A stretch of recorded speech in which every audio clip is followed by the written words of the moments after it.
첫째 시간에는 우리가 회복해야 될 게 뭐냐면 심령이 회복해야 된다는 거예요. 심령이.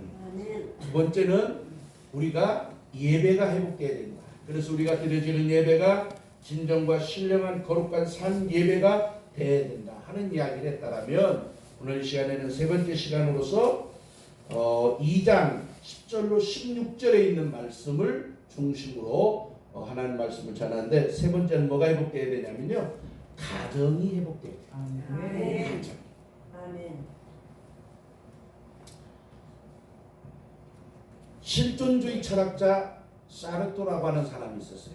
이 사르토라고 하는 이 실존적인 철학자가 당시에 서양 여자들에게 굉장히 인기가 있었는데, 그가 시문도 보베라고 하는 사람과 결혼을 했는데, 이 두 사람이 결혼하면서 만든 단어가 있는데 그 단어가 굉장히 유명해요. 그 단어가 뭐냐면 계약결혼입니다. 계약결혼이라는 건 뭐냐면 둘이 결혼하는 데 있어서 계약서를 쓴다는 거예요. 계약서를 써. 뭐 생활비는 얼마씩, 뭐는 어떻게, 또 사적인 부분은 어떻게, 여러 가지 그렇게 살아보고 그 다음에 뭐 한다고요? 마음에 안 들면 쿨하게 헤어진다는 거예요.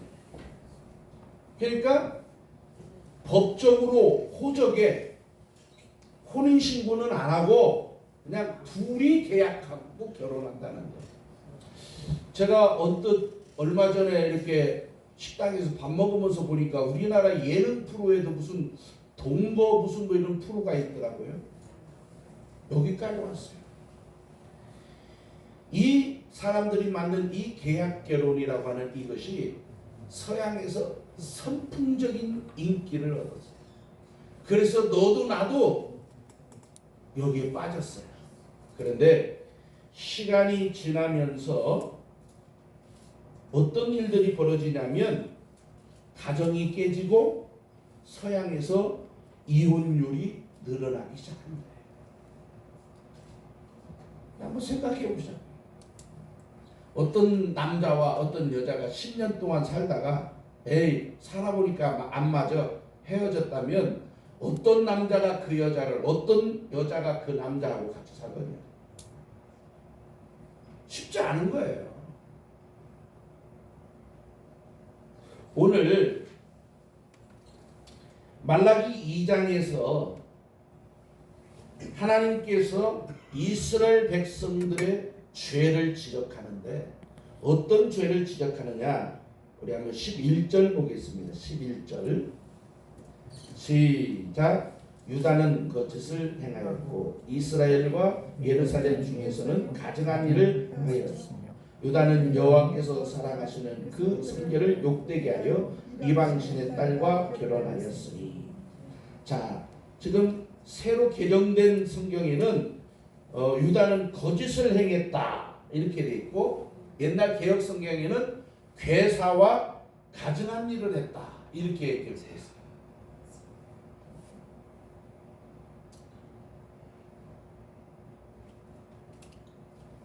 이 두 가지 괴사 또는 거짓, 이 가증한 일, 이 이스라엘 백성들이 지은 죄가 뭐냐 하면 자폰과 이혼입니다. 자폰, 다시 말하면 서로 종교, 믿음이 다른데 결혼하는 것을 성경에서는 자폰이라고 해요. 또 이혼하는. 자, 이게 어떻게 해서 이런 일이 벌어졌냐면 11절에 괴사와 가증한 일, 그 괴사라는 말, 그 거짓이라는 말이 무슨 말이냐면요, 우상숭배했다라는 거예요. 우상숭배. 왜 이스라엘 민족 속에 자폰과 이혼이 늘어났느냐, 그래서 가정이 깨졌느냐? 그 첫째는 우상숭배 때문이고, 두 번째는 가증한 일인데 그 가증한 일이 뭐냐면 아내가 남편이 아내를 친정으로 사랑하지 않고 의무를 다하지 않는 거예요. 집에서 남편을 위해서 살림하고 밥 해주는 그 아내가 이쁘게 치장하고 있질 않잖아요. 근데 나가보니까 이쁜 여자들 천지야. 제가 지난 여름에 차가 이렇게 타이어가 이게 펑크가 난 게 아니라 옆에 쭉 찢어졌어요. 그 모서리 이렇게 걸려갖고 끌고 갈 수 없어서 보험회사를 통해서 레카차를 불렀는데 그 레카차 기사가 차를 싣고 이제 타이어 가게로 가면서 내 앞에서 하는 말이 이렇게 얘기해요. 제가 목사인 줄을 모르고 이렇게 해서 사장님 이게 코로나가 돼갖고 이렇게 마스크를 쓰니까 세상의 한국 여자가 제일 이쁩니다. 저희 지역에는 외국인들이 많이 살아요.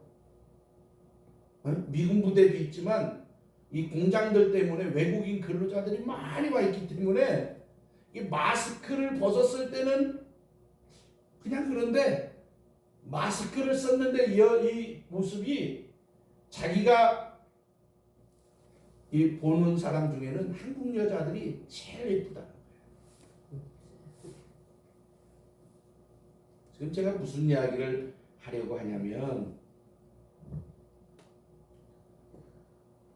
지금 10절로 16절의 말씀을 통해서 이스라엘이라고 하는 이 민족이 어쩌다 하나님의 선택받은 하나님의 백성이라고 하는 이들이 이렇게 망가졌느냐, 이렇게 이스라엘 공동체가 이렇게 썩었느냐, 그 이유는 가정이 깨져서 그렇다.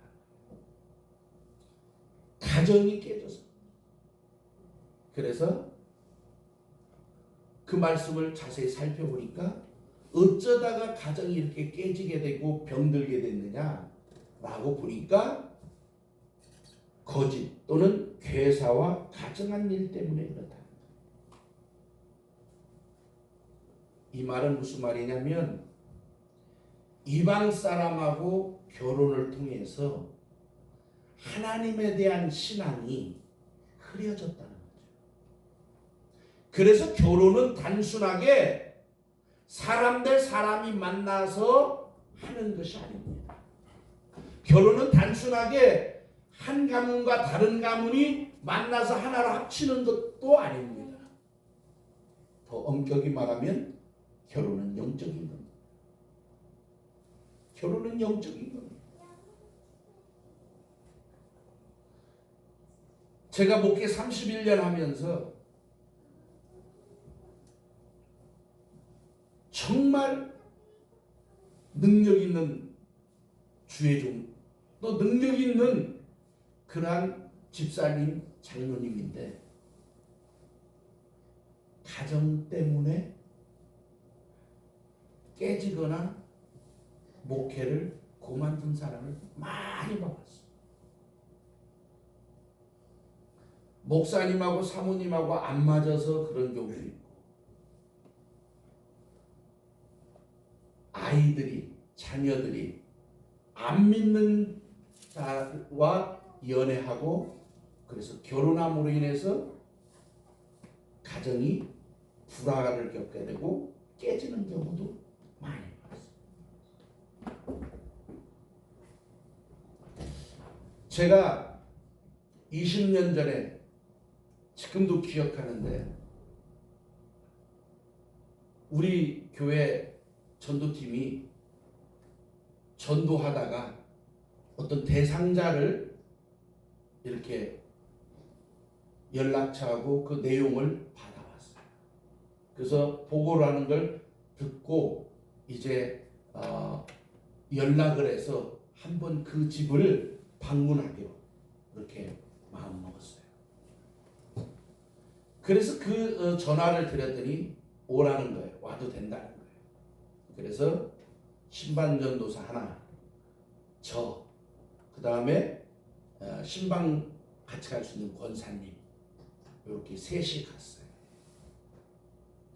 가서 초인종을 누르고 사람이 나서 우리 영접에 들어가서 앉아서 이야기를 나눴어요. 아니 목사님 가자마자 뭐 예배를 드리고 그건 우리끼리 하는 얘기야. 지금 요 사람이 누구라고요? 천도 대상자인데 거기다 대고 무슨 예배를 드리자고 그래. 신방 갔으니까 이야기를 들어봐야 할 거 아니에요. 이야기를 들어보고 난 다음에 기도해도 되겠습니까? 물어봐야 될 거 아니에요. 그렇죠? 이야기를 쭉 했는데 남편이 암 환자예요. 남편이 암 환자예요. 근데 이 남편이 정말 시한부 인생을 사는 사람이에요.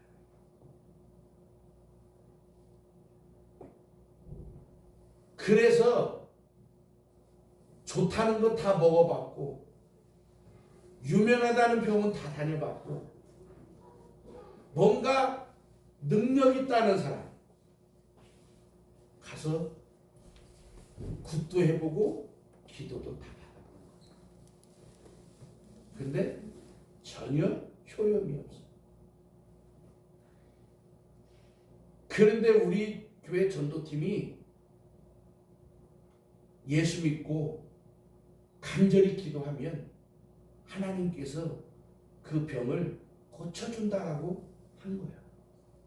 그러니까 그래? 그럼 니네 교회가 한번 해봐 이거지. 그래서 이야기를 쭉 들어보니까 참 기가 막히더라.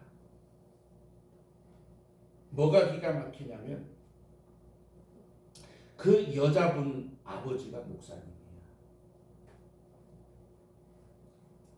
뭐 말하는 거 봐서는 큰 교회는 아니어도 그래도 아주 목회를 알차게 잘 하신 것 같아요. 그런데 이 목사님 따님이 연애를 했는데 안 믿는 자하고 연애를 한 거예요. 목사님 따님이 교회 안에서 보니까 교회 안에 청년들이 찌질해 보이는 거예요.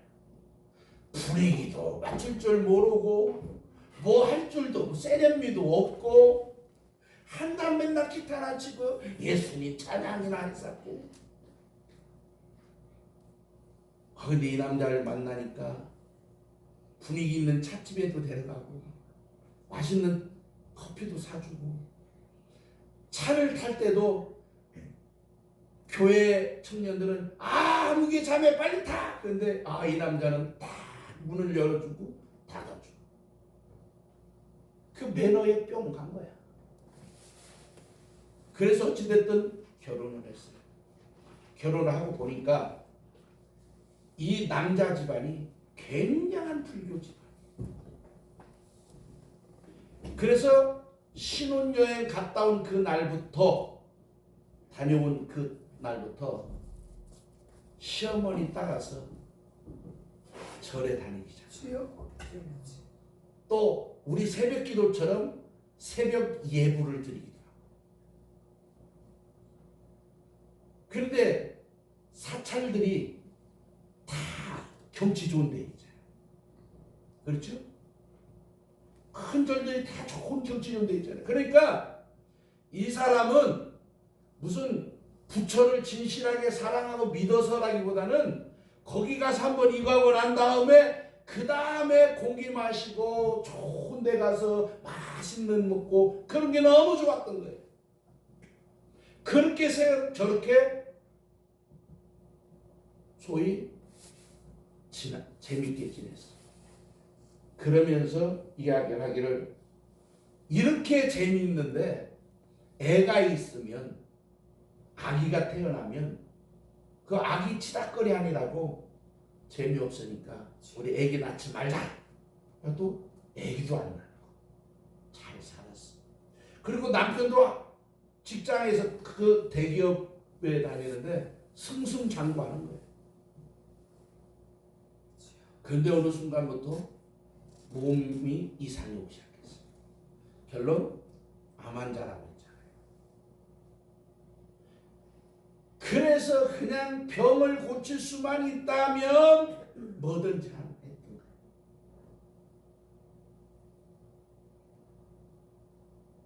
자, 목사님 따님이 불교 집안에 시집을 가서 그렇게 저렇게 살다 보니까 사위가 예수를 안 믿으니까 그냥 장인 장모를 밖에 식당에서만 만나는 거예요. 왜? 여기 들어오면 기도해야 하잖아. 예배 참여해야 되잖아. 그러니 성도들의 보는 눈이 어떻게 있어요? 그래서 목사님이 그 너무 고통스러워서 자기 아버지가 그냥 목기를 때려쳤대. 그리고 그냥 저 시골에 가서 그냥 조용히 아버지 어머니가 자연인으로 살아. 그랬거나 말거나 나는 내 신랑하고 알콩달콩 행복하게 사는 것만이 그리 살아온 거예요. 그러다가 나이 50이 넘어서 남편이 병을 얻었고 그렇게 저렇게 해서 부잣집인데도 불구하고 그 병을 고쳐보겠다고 이 재산을 많이 탕진하죠.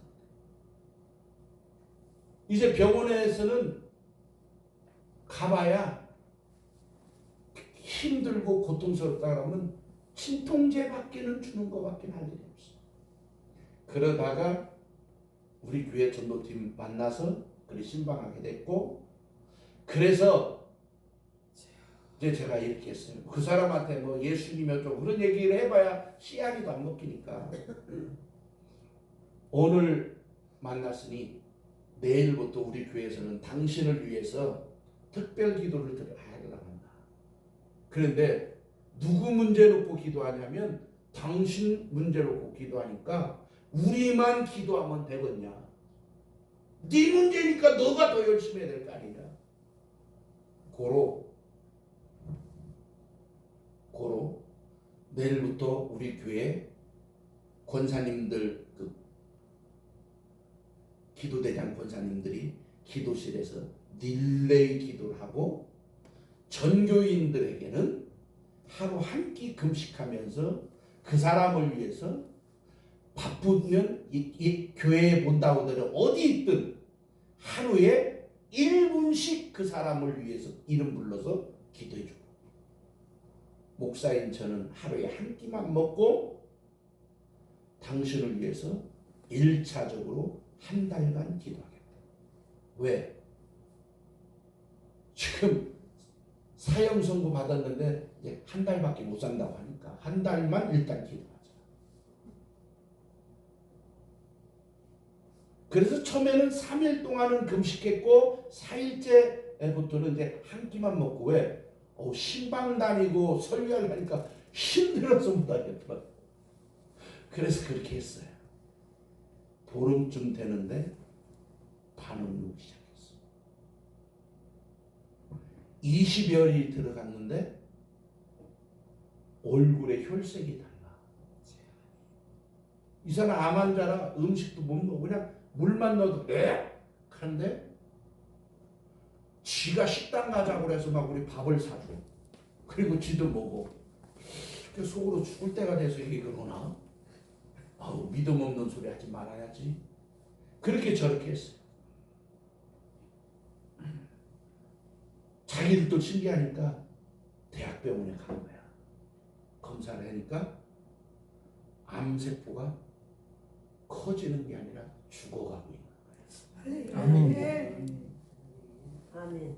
그리고 한 달이 딱 됐는데 죽는 게 아니라 혈색이 너무 좋은 거예요. 그래서 이제 또 2차 한 달을 한 거예요. 또 2차. 이제는 전교인이 하루에 한 끼를 금식하면서 할 수만 있다면 하면서 또 기도하자. 완치되게. 완치뿐만 아니라 하나님 믿음 선물 주셔서 그 영혼 구원받게 해달라. 3개월쯤 되니까 100만 원을 주면서 그 자기를 위해서 기도하는 그 기도팀들 음식 대접하고 싶다. 지금 100만 원도 크지만 20년 전 100만 원은 안 컸죠? 크다고요.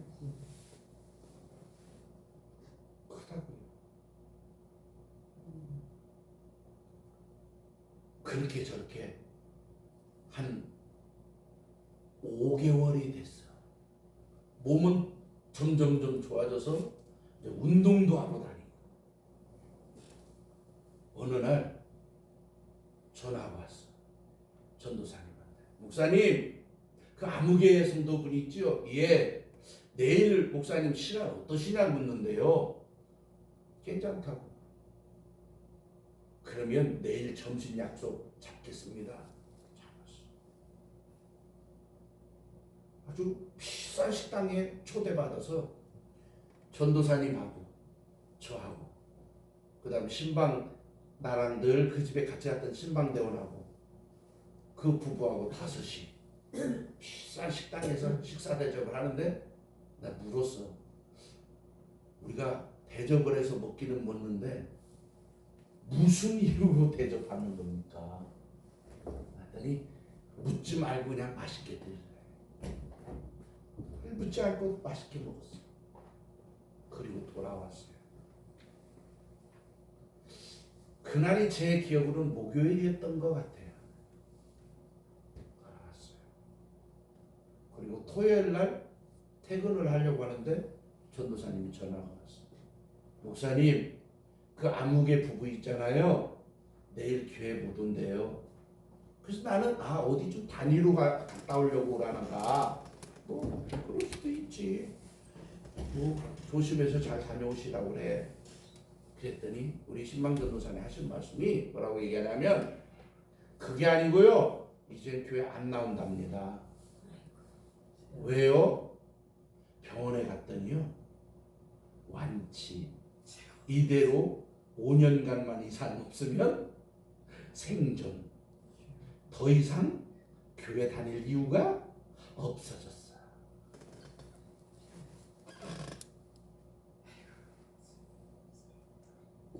남편도 남편이지만 그 자매가 믿음을 모르는 사람이 아니잖아요. 목사님 딸 아니에요? 한 20-30년 동안 주님과 멀어져서 살았다 하더라도 그래도 몸속에 배어있는 기본이 있잖아. 그리고 기본이 없어도 좋아. 자기 남편 살려줬잖아. 그러면 의리가 있어야지. 우리 교회 안 나와도 상관없어. 하나님을 떠나면 안 되잖아. 그런데 교회에 와서 예배드리고 일하다 보니까 주일날 갈 데가 없다는 거예요. 왜? 주일날 낮 예배 오전 예배 드리고 집에 가서 점심 먹고 주일 저녁 예배로 드리러 와야 되니까 지금처럼 그 당시는 주 5일제가 아니라 했단 말입니다. 그 당시는 토요일 오전까지 근무했단 말이에요. 직장들이. 그러니까 토요일 오후나 이 주일날 일요일날 놀러 가야 되는데 교회에 붙잡혀 버리니까 어디 놀러도 못 가니까 그냥 옛날 그게 좋다고 다시 다니는 거예요.